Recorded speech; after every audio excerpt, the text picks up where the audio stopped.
It's you and I.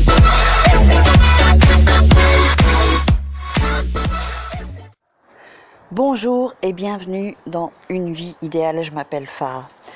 Aujourd'hui, je voulais faire une vidéo spéciale, en fait ce sera un audio et je voulais vous partager cet homme qui est extraordinaire, qui s'appelle Bob Proctor. C'est une interview qui a été faite dans les années, je ne sais pas si c'est 60 ou 70. Cette interview a changé ma vie et j'espère qu'elle changera la vôtre. Il est vrai qu'il faut l'écouter plusieurs fois avant de vraiment comprendre, parce que le subconscient, avant que ça entre dans ton subconscient, le mental, ton mental va t'interdire un peu et va te bloquer, donc, parce qu'on a tous des blocages. Cette interview a vraiment, réellement changé ma vie et c'est vraiment quelque chose que je voulais absolument partager. Et donc, je vous laisse avec cette interview. Si vous avez aimé, n'hésitez pas à balancer des pouces. Laissez-moi des commentaires sur votre avis, sur ce que vous en aurez pensé. Et puis, abonnez-vous à ma chaîne, il paraît que ça rend heureux. Je vous laisse, ciao, avec l'interview.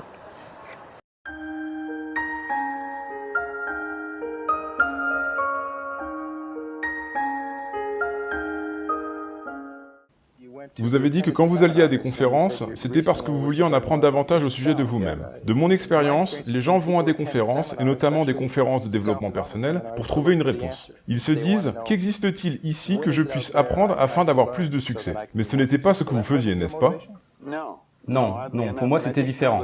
Et je pense que vous avez probablement raison quand vous dites que la plupart des gens cherchent une réponse qui proviendrait à l'extérieur d'eux-mêmes. Et ils ne trouveront donc jamais cette réponse. Je pense que dans mon cas, j'avais réalisé qu'il y avait quelque chose à l'intérieur de moi. J'ai rencontré un homme ici à Toronto et c'est lui qui m'a initié et m'a donné envie d'étudier tout ça. Il m'a dit que si je n'étais pas satisfait des résultats que j'obtenais dans ma vie, qu'il fallait que je fasse des changements sur moi-même, car tout cela c'était mes résultats. Il m'a dit, si tu veux faire un changement envers toi-même, il faut que tu te connaisses toi-même. Et franchement, ça me semble logique quand j'y réfléchis. Je ne pense pas que ça soit une révélation fracassante, et ça ne parlerait probablement pas à la plupart des gens, mais pour moi ça me semblait vraiment logique. J'ai donc commencé à m'étudier moi-même, et j'ai réalisé que la plupart des gens ne savent pas qui ils sont. Que voulez-vous dire? Du genre, je connais mon nom, je connais mon âge? Oui, mais ça, ce n'est pas vous. Si vous demandez à une personne lambda qui elle est, elle va vous indiquer son nom, du genre « je suis Bob Proctor ». Mais ce n'est pas qui je suis. Les mots Bob et Proctor, ce sont deux mots que mes parents m'ont donnés, et c'est ce qu'on appelle mon nom. Mais ce n'est pas moi, c'est juste mon nom. D'autres diront « ça, c'est moi », mais ce n'est pas moi non plus, c'est juste mon corps. Vous n'allez jamais téléphoner ici à votre responsable et dire « corps ne sera pas là aujourd'hui car il est malade ». On ne dit pas « je suis main » ou « je suis jambe », mais on dit « c'est ma main, ma jambe, mon corps, mon nom ». Donc qui suis-je? C'est une question intéressante, et je pense que si quelqu'un commence à étudier la question et cherche la réponse, il va la trouver. Vous voyez, je pense que nous vivons simultanément dans trois plans de compréhension différents. Nous sommes des êtres spirituels, nous avons une intelligence, et nous vivons dans un corps physique. Mais parce que nous manquons d'ouverture d'esprit ou de compréhension de qui nous sommes complètement bloqués dans un monde physique, et nous laissons des choses à l'extérieur de nous contrôler. 95% de la population ne font que réagir à la vie. Ils ne vivent pas vraiment. Pourriez-vous nous dire quelles sont les barrières qui empêchent le succès? Oui, bien sûr, il existe deux barrières principales, et le mot succès est un mot assez drôle. Nightingale a donné une très bonne définition du mot succès. Il a dit « Une personne a du succès si elle sait où elle est, si elle sait où elle va, et si elle se dirige progressivement dans cette direction. » Il a dit que le succès était la réalisation progressive en direction de cet idéal. Toute personne qui a un but et qui se dirige vers ce but est une personne qui a du succès. La plupart des gens pensent que le succès signifie avoir beaucoup d'argent. Et c'est vrai que vous pouvez avoir beaucoup d'argent si vous avez du succès. Mais ce n'est pas ce qui définit le succès. Par exemple, je ne pense pas que Mère Teresa avait beaucoup d'argent, mais c'est une femme qui avait beaucoup de succès. Donc on parlait des barrières du succès.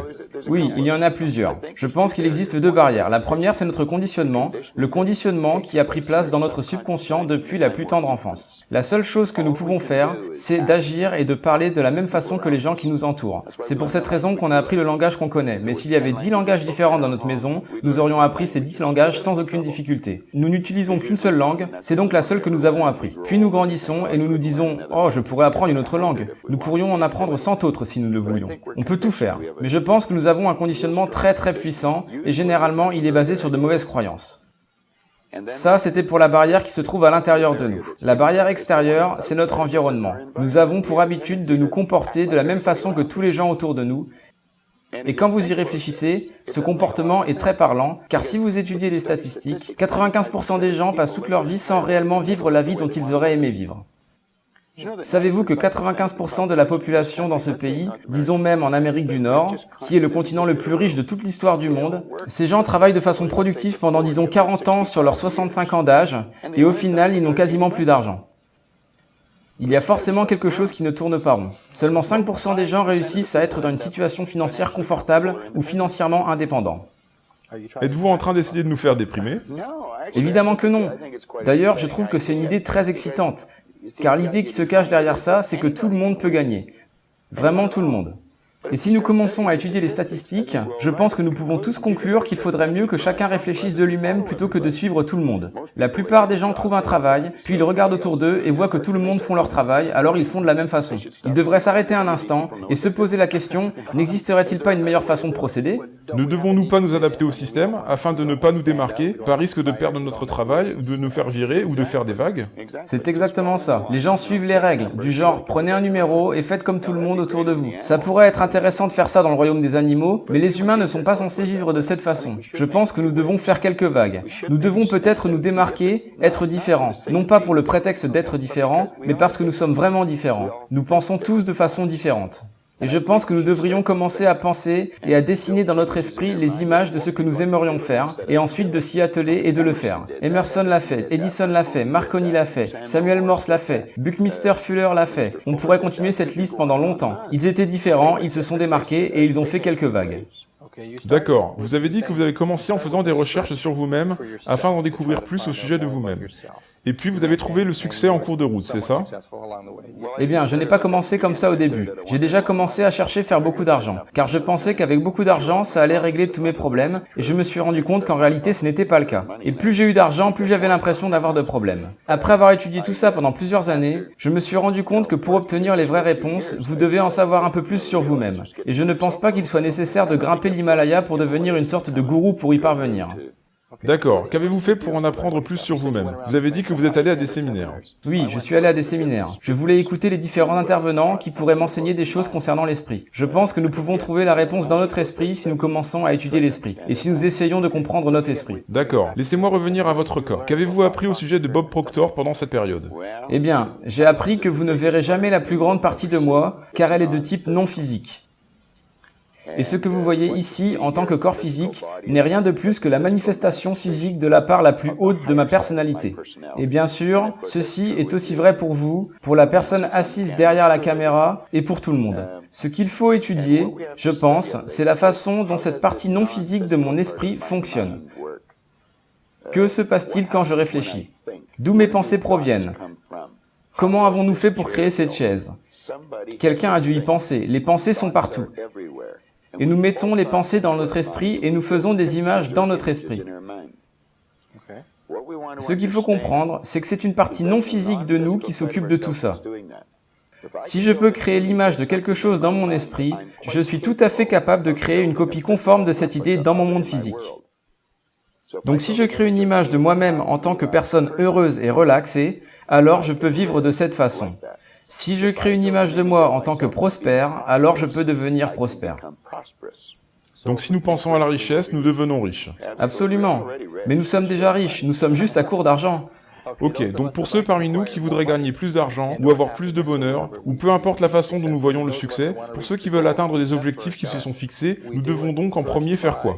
La première chose à faire, c'est s'asseoir et décider de ce qu'on veut. Et si c'est de l'argent, définir clairement combien d'argent. Beaucoup d'argent. Figurez-vous que personne ne sait réellement combien le mot « beaucoup » représente. Il faut être précis. Vous devez écrire sur un papier exactement ce que vous voulez. Et vous gardez ce papier avec vous et vous le lisez souvent. C'est ce que j'ai appris dans le livre « Réfléchissez et devenez riche ». Et c'est ce qu'ils enseignent dans les séminaires. Ils enseignent aux gens comment faire pour se fixer des buts, mais vous avez à décider précisément ce que vous voulez. Et ensuite, vous commencez à y réfléchir. Vous allez voir apparaître dans votre esprit des pensées qui vous disent que vous ne pouvez pas obtenir ce que vous voulez. Mais vous avez la capacité, avec votre esprit conscient, de refuser ces idées limitantes, de les chasser de votre esprit. Le fait de réfléchir à la raison pour laquelle vous ne pouvez pas faire quelque chose ne va pas vous aider à avancer. Donc continuez à réfléchir jusqu'à ce que vous trouviez une idée sur la façon dont vous pouvez faire ce que vous voulez. Et le chemin à suivre pour y arriver vous apparaîtra. Ça viendra sous la forme d'une image dans votre esprit. Réfléchissez à la façon dont vous pouvez y arriver et non pas à la façon pour laquelle vous ne pouvez pas y arriver. Donc ça consiste à réfléchir à la façon dont nous pouvons atteindre nos buts. Exactement, ne réfléchissez qu'à la façon dont vous pouvez y arriver. Je dirais même qu'avant même de démarrer ça, vous devriez vous procurer un bon livre et commencer à l'étudier. Trouvez une personne qui est déjà en train de faire une chose que vous avez envie de faire et apprenez à connaître cette personne. Demandez les avis des experts, ne demandez ni à votre voisin, ni à votre père, ni à votre mère, ni à votre frère ou à votre collègue de travail car il y a de grandes chances qu'ils n'en savent rien. Il n'y a aucune raison de demander à une personne comment gagner beaucoup d'argent s'ils ne gagnent eux-mêmes que 10 000 € par an, ils ne savent pas. S'ils savaient réellement, ils gagneraient probablement beaucoup plus d'argent. Dans le même principe, n'allez pas voir un docteur malade si vous voulez améliorer votre santé. Donc trouvez quelqu'un à qui vous adresser pour avoir les conseils. Achetez un vrai bon livre et restez concentré sur ce livre-là. Étudiez-le. Je garde ce livre avec moi comme si c'était la Bible. Il s'agit du livre Réfléchissez et devenez riche de Napoléon Hill. Ça fait 23 ans que je le lis et je le relis et je vais probablement continuer de le relire durant les 23 prochaines années. J'ai ici quelques très bons livres que j'ai apportés aujourd'hui. L'un s'appelle Le pouvoir de votre subconscient et je ne reçois aucune commission pour vendre ces livres. L'auteur nous a quittés il y a quelques années déjà. Mais le docteur Joseph Murphy a écrit le livre Le pouvoir de votre subconscient et c'est probablement l'un des meilleurs livres que vous ne pourrez jamais trouver car vous allez apprendre des choses au sujet de votre esprit en lisant ce livre. Je lis énormément et je dois avoir probablement plus de 1000 livres chez moi dans ma bibliothèque, mais celui que je transporte partout et que je lis tout le temps, c'est Réfléchissez et devenez riche. Je n'ai jamais cessé de le lire. Quel est l'intérêt de le relire autant de fois? J'imagine que vous connaissez le contenu de ce livre vraiment bien. Je pense que je pourrais le réciter entièrement. Le secret, c'est que j'ai lu un livre une fois qui disait « Quand vous lisez un bon livre pour la seconde fois, vous n'y voyez pas quelque chose que vous n'aviez pas vu auparavant, mais vous voyez en vous quelque chose qui n'était pas présent auparavant. » Vous voyez, quand je lis ça, ça crée en moi une plus grande compréhension. Laissez-moi vous lire juste une ligne ou deux. Il a dit que le chaînon manquant dans tous les systèmes éducatifs qui existent de nos jours peut s'expliquer par l'incapacité de nos institutions éducatives à enseigner aux étudiants de quelle façon organiser et utiliser le savoir après qu'ils l'aient appris. Il ajoute que nous devrions comprendre la vraie définition du mot « éduquer ». Il ne s'agit pas d'aller dans un bâtiment pendant 25 ans, car ça c'est juste acquérir de l'information. En faisant ça, vous développez probablement votre mémoire, mais je me demande de quelle façon vous développez votre esprit. Et je ne suis pas contre l'éducation, car j'ai encouragé mes enfants à aller à l'école. Il dit que le mot « éducation » est composé du mot « éduco » et il ajoute que ce mot « éduco » signifie « induire »,« puiser » ou « se développer depuis l'intérieur ». Une personne éduquée n'est pas nécessairement une personne qui a une connaissance générale abondante ou dans un domaine spécialisé. Une personne éduquée est quelqu'un qui a tellement développé ses facultés de son esprit qu'il peut obtenir n'importe quelle chose qu'il désire ou son équivalent sans avoir à violer les droits des autres personnes. Une personne éduquée est quelqu'un qui sait comment se comporter pour obtenir ce qu'il désire de la vie. Et le tout sans être égoïste. Donc ça serait quelqu'un qui cherche, qui sait ce qu'il veut, qui sait comment l'obtenir et qui agit pour l'obtenir. Je pense que nous devrions tous être des chercheurs, car l'apprentissage dure toute notre vie. Vous ne cessez jamais d'apprendre. L'éducation signifie puiser à l'intérieur. On puise dans une source infinie. Nous avons des réservoirs très vastes de talents et de capacités à l'intérieur de nous. Nous pouvons apprendre à tout faire. Nous avons des pouvoirs phénoménaux.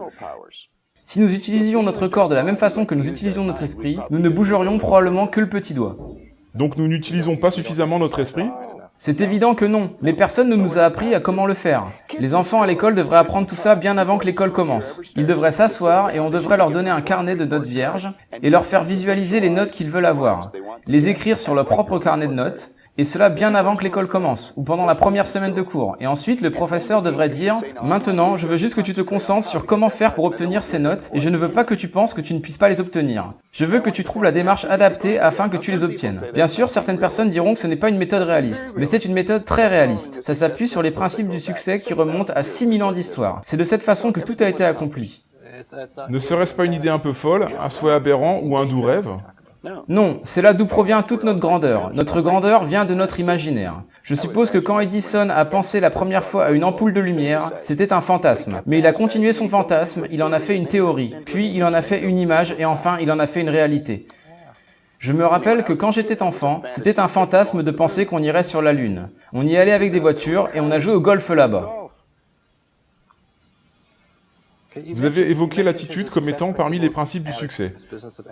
L'attitude. Il s'agit de la façon dont vous pensez, la façon dont vous vous ressentez, la façon dont vous vous comportez. C'est assez difficile pour moi d'expliquer clairement l'attitude dans une conversation classique. Lors des séminaires, j'utilise un tableau blanc et c'est ce que j'ai fait lors de ce séminaire sur l'attitude que j'ai donné hier soir. Nous avons passé 3 heures à échanger sur ce seul sujet. Donc le faire ici en 3 minutes, je ne peux pas le faire, ou du moins je n'ai pas encore appris à le faire. Je reconnais que c'est difficile. Nous avons à adopter une attitude gagnante tout le temps. D'accord. Dans les relations humaines, on dit que le plus dur pour gérer les gens, c'est de gérer leur attitude. C'est vrai, c'est ce qui constitue le management. Nous ne pouvons pas changer l'attitude des gens. Eh bien, personne ne peut changer l'attitude de quelqu'un d'autre. La seule attitude que l'on peut changer est la nôtre. Vous savez, dans le domaine du management, on pense souvent que comme tout vient de l'attitude des gens, on ne peut rien y faire.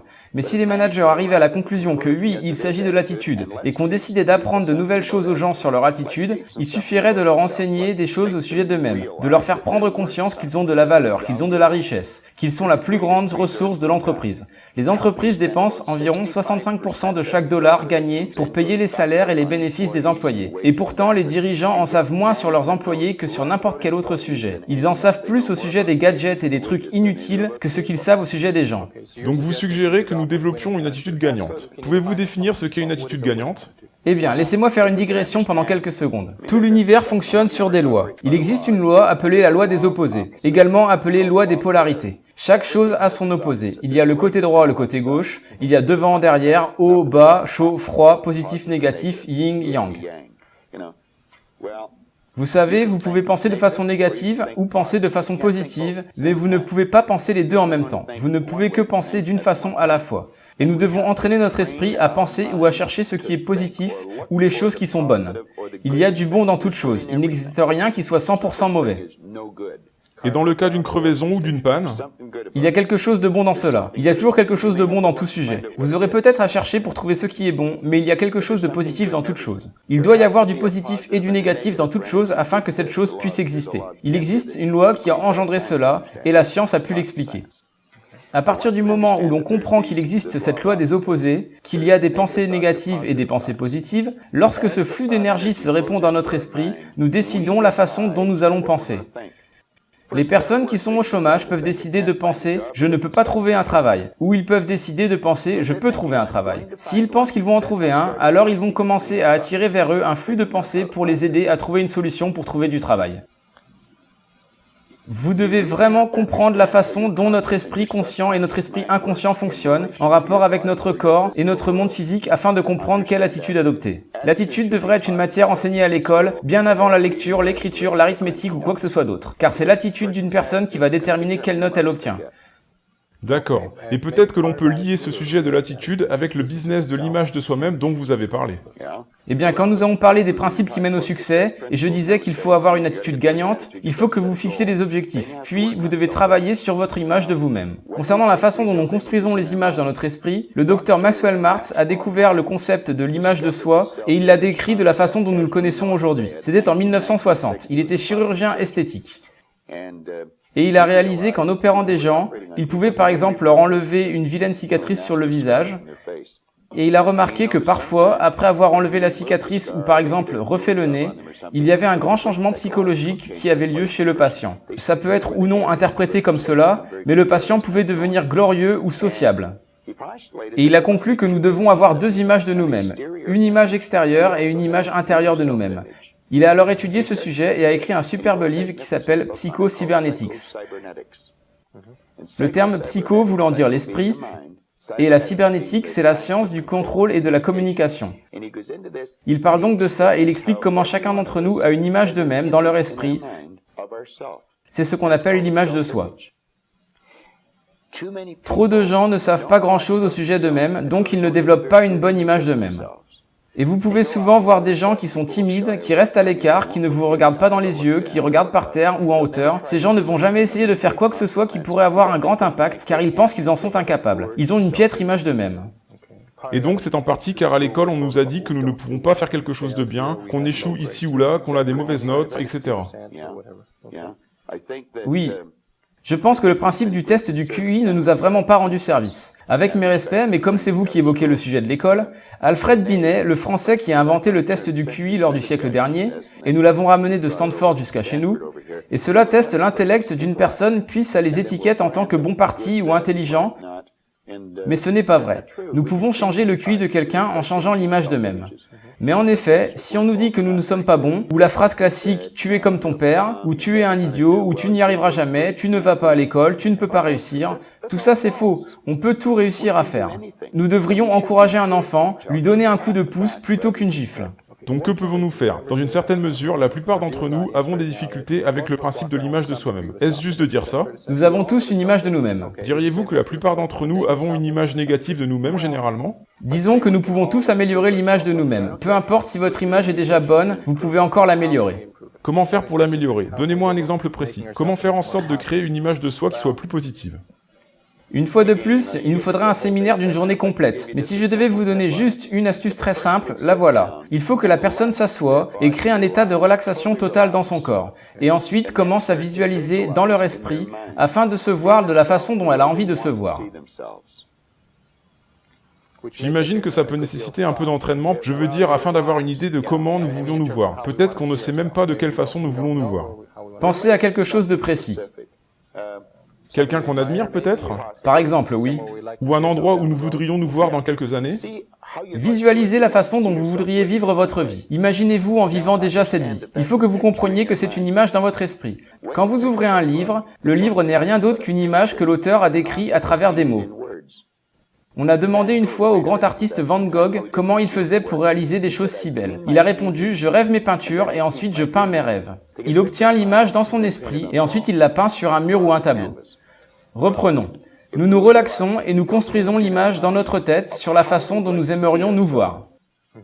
La façon dont nous voudrions nous voir nous comporter dans la vie, dans les relations avec les autres personnes, notre vie sociale, nous voir dans le métier que nous voulons, la façon dont nous voulons faire nos présentations de marketing dans le cas où nous voulons être dans le domaine de la vente, etc. Et ensuite, vous prenez cette image, vous la décrivez et vous l'écrivez en utilisant des phrases au présent. Par exemple, « Je suis tellement heureux que je me vois » et écrivez tout ça. Je sais que beaucoup de gens vont rire à cette méthode et dire que ça n'a aucun sens. Mais ça a énormément de sens. Ces personnes ne peuvent pas vous dire pourquoi ça n'a aucun sens. Moi, je pourrais passer des heures à vous expliquer pourquoi ça a du sens, et je pourrais l'expliquer avec tellement de détails que tout le monde comprendrait. Donc écrivez une description sur comment vous voudriez vous voir vous-même, et commencez à la lire et la relire, et la re-relire et la relire. Lisez-la tous les jours, gardez-la partout avec vous et continuez à la lire. Le point primordial que tous les grands enseignants ont évoqué au cours de l'histoire, et ils ont tous été unanimes à ce sujet, c'est que nous devenons ce à quoi nous pensons. Ça peut nous paraître un fantasme au premier abord, ça peut même parfois nous sembler être des mensonges, mais si vous lisez suffisamment ce que vous avez écrit, vous commencerez à y croire. Et quand William James a dit « Croyez et vos croyances créeront les faits », vous verrez la personnalité d'une personne changer. Je regarde les gens lors de mes séminaires et je vois leur personnalité changer sous mes yeux. Et tout ce qu'ils font, c'est commencer à se voir d'une façon différente, commencer à penser différemment. Donc nos pensées contrôlent nos actions, c'est ça? Oui, sans aucun doute. En fait, non. Nos pensées contrôlent nos sentiments et nos sentiments contrôlent nos actions. Et nous contrôlons nos pensées. Oui, nous pouvons contrôler nos pensées. Donc généralement, l'une de nos difficultés ou l'un de nos problèmes, c'est peut-être que nous avons tendance à réagir à ce que les autres personnes nous disent et nous avons donc constamment des pensées négatives et ensuite ça affecte nos sentiments puis affecte nos comportements. C'est ça, c'est exactement comme ça que ça se passe. Nous lisons les journaux et le pessimisme nous envahit. Tout ce qu'on a fait, c'est l'accepter. Nous ne devrions pas laisser entrer le pessimisme en nous. Vous savez, par tout temps, il y a eu des gens en faillite. J'ai grandi avec l'idée que tout le monde est devenu pauvre lors de la crise des années 30, mais ce n'est pas vrai. Certains ont gagné des millions. Je pensais que tout le monde était au chômage, mais certains ont démarré des affaires. Par tout temps, il y a des faillites pour certaines personnes et il y a de la prospérité pour d'autres. Posez-vous la question suivante quand vous lisez quelque chose dans les journaux. Est-ce que je veux être impacté émotionnellement par ce sujet? Si c'est un sujet négatif, je n'ai pas envie d'être impacté. Personnellement, je ne lis pas les journaux souvent, mais ça m'arrive, juste que je ne m'y attarde pas. Vous ne vous sentez pas impacté émotionnellement? Non, quand un sujet ou une idée arrive dans votre esprit, que ça vienne de quelqu'un qui vous parle ou de ce que vous lisez dans les journaux, nous devrions nous poser la question suivante. Est-ce que cette idée m'aide à aller là où je veux aller? Si ce n'est pas le cas, il faut rejeter cette idée. D'accord Bob, j'ai apprécié notre interview. Très rapidement, pour les personnes intéressées à en apprendre plus sur votre philosophie du succès, et je sais que vous donnez des astuces très précises sur ce qu'on peut faire pour avoir plus de succès, ces personnes peuvent participer à vos séminaires. Absolument, nous en organisons tout le temps. Je vous remercie pour votre présence Bob. Le plaisir est pour moi.